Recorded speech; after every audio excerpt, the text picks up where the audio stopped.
ఓం నారాయణ ఆదినారాయణ. ఓం ఓం కాంతమ్మ ఓంకారి కాంతమ్మ. జై జై కాంతమ్మ జై కారి కాంతమ్మ. జై జై కాంతమ్మ జై కాళీ కాంతమ్మ. అవధూత కాంతమ్మ లీలలు. ఇంద్రధనస్సు పల్లకి. రచయిత శ్రీ యదనపర్తి విజయభాస్కర్ రెడ్డి గారు. గాత్రం గంటి రేవతి. సమర్పణ మండవ రవికాంత్. 109వ భాగం.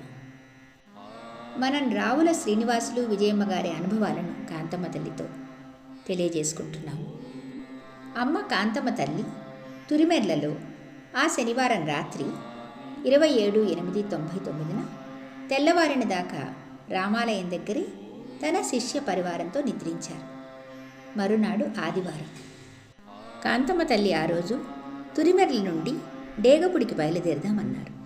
సుబ్బారెడ్డి స్వామి, మణి, వీరమ్మ, శ్రీనివాసులు, విజయమ్మ అందరూ ఆదివారం నాడు తురిమెర్ల నుండి డేగపొడికి కాలినడకన బయలుదేరారు. అమ్మ కారు వద్దు, నడిచే పోవాలి అని పట్టుపట్టారు. అమ్మ మాటకు ఎదురు చెప్పలేక అందరూ కాలినడకన బయలుదేరారు. తురిమెళ్ల గ్రామంలోని అందరూ భక్తులంతా అమ్మ కాంతమ్మ తల్లికి కర్పూర హారతిచ్చి పాదాభివందనాలు చేసుకుని అమ్మ ఆశీర్వాదాలు పొందారు. అమ్మ బయలుదేరే సమయము చాలా కోలాహలంగా ఒక పండుగ వాతావరణం వల్లే సంతరించుకున్నది. అలా కదిలిన అమ్మ కాంతమ్మ తల్లి కలిచేడు గ్రామం చేరింది. తన పరివారంతో కలిచేడు బస్టాండ్ దగ్గర మణి నెట్టుకు వస్తున్న చెక్క రిక్షాను ఆపమని చెప్పింది. ఇసుక నీటిని తీసుకురమ్మని ఆ నడి రోడ్డు పక్కన మట్టి నీటి యజ్ఞం చేసిందమ్మ. కలిచేడు శంకరయ్య చాలా కాలం నుండి అమ్మ భక్తుడు. అక్కడ అమ్మ ఉన్నారని తెలిసి అమ్మ దగ్గరకు వచ్చి పాదాభివందనం చేసుకున్నాడు. కాంతమ్మ తల్లి శంకరయ్యను వంగోపెట్టి తన స్వహస్తాలతో నీళ్లు పోసింది. వెంటనే మణిని కూడా, రిక్షావాడ నీవు నీళ్లు పోసుకోరా, రిక్షాలో కూడా నీళ్లు పోసి శుభ్రం చేయి అని చెప్పింది. మణి రిక్షాను శుభ్రంగా కడిగి తను కూడా స్నానం చేసి అమ్మ దగ్గరకు వచ్చి నిల్చున్నాడు.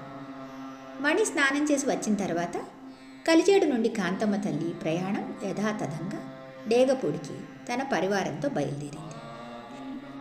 అందరూ ఓం ఓం కాంతమ్మ ఓంకారి కాంతమ్మ అని భజన చేసుకుంటూ డేగపూడి పాత ఊరిలోకి పోయే దారి క్రాస్ వద్దకు చేరి ఒక పెద్ద చెట్టు కింద అమ్మ రోడ్డు ప్రక్కన నేలపై పడుకున్నారు.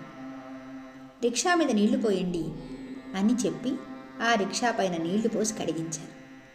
సుబ్బారెడ్డి స్వామి, వీరమ్మ, విజయమ్మ మణి చేత మళ్ళీ రిక్షాను కడిగించారు. మట్టి నీటిని తీసుకురమ్మన్నారు అమ్మ. సుబ్బారెడ్డి స్వామి, విజయమ్మ, వీరమ్మ మట్టిని నీటిని మోసుకొచ్చారు. అమ్మ మట్టి నీటి యజ్ఞం ప్రారంభించారు. అంతలో నెల్లూరు నుండి విమలమ్మ పండ్లు పూలు తీసుకొని అక్కడికి వచ్చింది. ఆమె అమ్మ దర్శనం చేసుకుని బయలుదేరింది. అమ్మ చెట్టు కింద నుండి బయలుదేరి డేగపూడిలోనే ఉన్న బాలకృష్ణారెడ్డి ఇంటికి చేరుకొని ఆ మధ్యాహ్నం 12 గంటలకు వారి ఇంటిలో ఇసుక నీటి యజ్ఞం మొదలుపెట్టి మధ్యాహ్నం 3 గంటల వరకు చేసింది. అమ్మగారు బాలకృష్ణారెడ్డి ఇంట్లో ఉన్నారని తెలుసుకొని వరికుటి రమణారెడ్డి, శాంతమ్మ గారు వారింటికి వచ్చి ఓంకారాశ్రమానికి పోదామమ్మా అని అమ్మను పిలిచారు. 2-3 సార్లు శాంతమ్మ గారు బ్రతిమిలాడినా కూడా రేపు వస్తాను అని సమాధానం ఇచ్చారు అమ్మ. ఆశ్రమానికి వెళ్ళలేదు.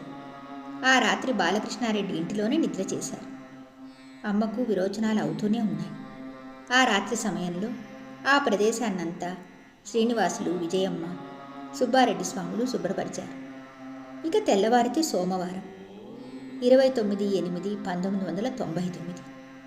ఆ రోజు ఉదయాన్నే లేచి కాంతమ్మ తల్లి వేడి నీళ్లు కావాలి అన్నారు. వేడి నీళ్లు అమ్మ దగ్గరకు తెచ్చిపెడితే పారబోసేశారు. అలా 3 సార్లు 3 బిందెలు నీళ్లు కాచి తెప్పించి పారబోసారమ్మ. ఇంతలో శాంతమ్మ గారు మరలా బాలకృష్ణారెడ్డి ఇంటికి వచ్చి అమ్మగారిని ఆశ్రమానికి వెళ్దామని పిలిచారు. 30/8/1999 ఆ రోజు మంగళవారం. ఆ రోజు కూడా శాంతమ్మ గారు పిలిచినా అమ్మ ఓంకారాశ్రమానికి వెళ్ళలేదు. ఇసుక నీటి యజ్ఞం చేస్తూ బాలకృష్ణారెడ్డి ఇంటి దగ్గరే ఉండిపోయారు. అమ్మకు విరోచనాలు అవుతూనే ఉన్నాయి. పూర్తిగా పక్క చిక్కి శల్యమైపోతున్నారు. కానీ ఎవ్వరి మాట వినక బాలకృష్ణారెడ్డి ఇంటిలోనే తిష్ట వేశారు. సోమ, మంగళ, బుధవారం కూడా గడిచింది.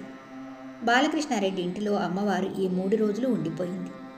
ఇంతలో విజయమ్మ చెల్లెలు ధనలక్ష్మి, ఆడబిడ్డ విజయమ్మ అత్తగారిని ఊటుకూరులో విరోచనాలు తగ్గలేదని గూడూరుకు తీసుకుని పోయారు. శ్రీనివాసులు విజయమ్మ కూడా సోమవారము గూడూరు హాస్పిటల్ నందు ఉన్న శ్రీనివాసుల అమ్మ దగ్గరకు వెళ్ళారు. సాయంత్రం వరకు అత్తగారిని చూసుకొని సాయంత్రానికి విజయమ్మ డేగపూడికి వచ్చి అమ్మ సేవ చేసుకొని ఉదయాన్నే లేచి తిరిగి గూడూరు హాస్పిటల్కు బయలుదేరేవారు. అటు చూస్తే అత్తగారి ఆరోగ్యం, ఇటు చూస్తే అమ్మ కాంతమ్మ తల్లి దుర్భర పరిస్థితి.